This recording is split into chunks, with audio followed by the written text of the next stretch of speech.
Welcome to the UNC Pembroke Online Accelerated MBA program. This video is intended to provide essential information for students entering the program. Please view this after the grad school video. I'm Nick Arena. I'm the program director, and I'll also be your academic advisor in this program. As online students, we'll probably have most of our conversations on the phone or through email, but you're certainly welcome to stop by the university anytime you can. I want to start by going over the program requirements, and what you'll see here are the general MBA and the three possible concentrations. Each of these programs requires 36 credit hours, and you can see with the general MBA, it's 8 core courses and 4 electives. The core courses are the same for all of the concentrations, but then listed in each of the concentrations are the specific courses that you would take in order to earn the concentration. But in any event, it's 36 credit hours for all students. Now, some of you may be provisionally admitted to the MBA program.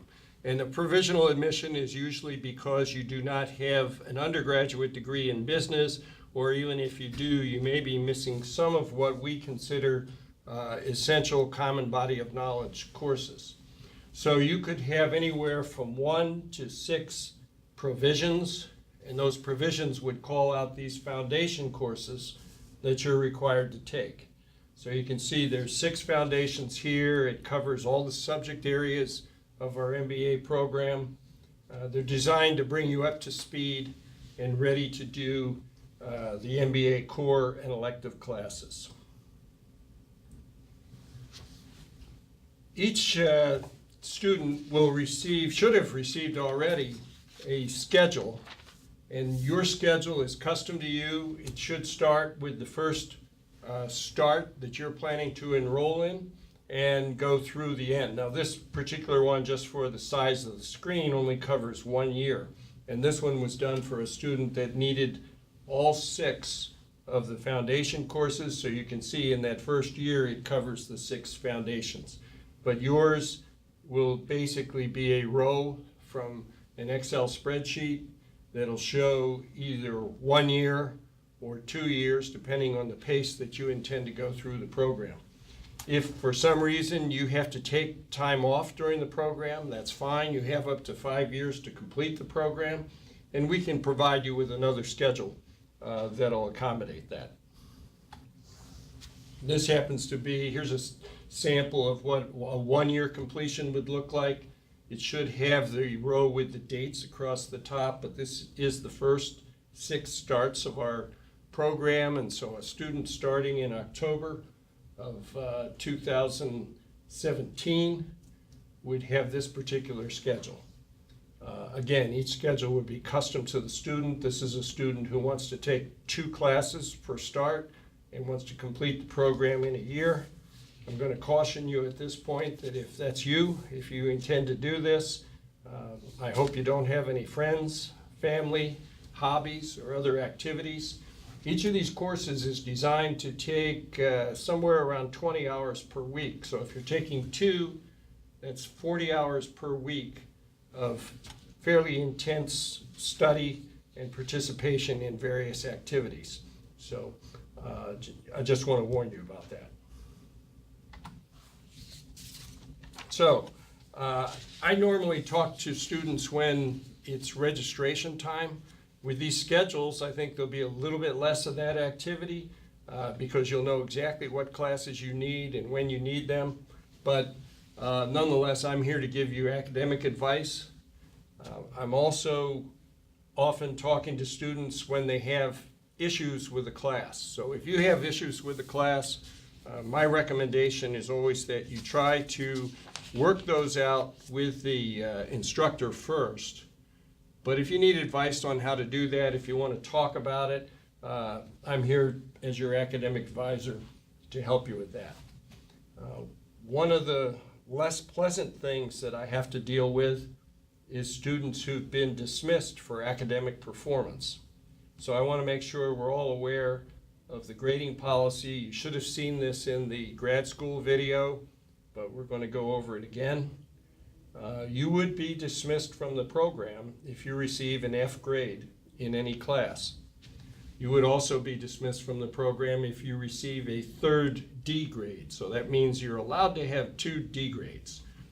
The way I like to look at it is that the only acceptable grades in grad school are A's and B's. Anything below that is a problem. And I'm going to encourage you to think a little bit strategically here when it comes to your classes. So if you have a class that you realize you're having a difficult time with, as an undergraduate, you may have been willing to take the risk that you could pull the class out in the end, maybe get a high grade in the final exam, maybe do something on a research paper, whatever it took. Be very careful about doing that in grad school, because the consequences of an F grade, dismissed from the program, you can reapply in 2 years, but that's a long time. The same thing with that third D grade. So if you have 2 D grades and you're not doing well in a class, you don't feel certain of an A or a B, you need to, again, first talk to your instructor, find out where you really are with respect to the class, make sure you're on good footing, keep an eye on the academic calendar, know when would be the right time for you to take a withdrawal from the class, because a withdrawal is a lot better than either an F or that third D. Honor code violations, and that was also covered in the grad school video. I think what I want you to understand about this is each instructor may have unique requirements about how they want work cited. The most common honor code violation that I've had discussions with students on is when they actually copy work and don't give credit to the original author.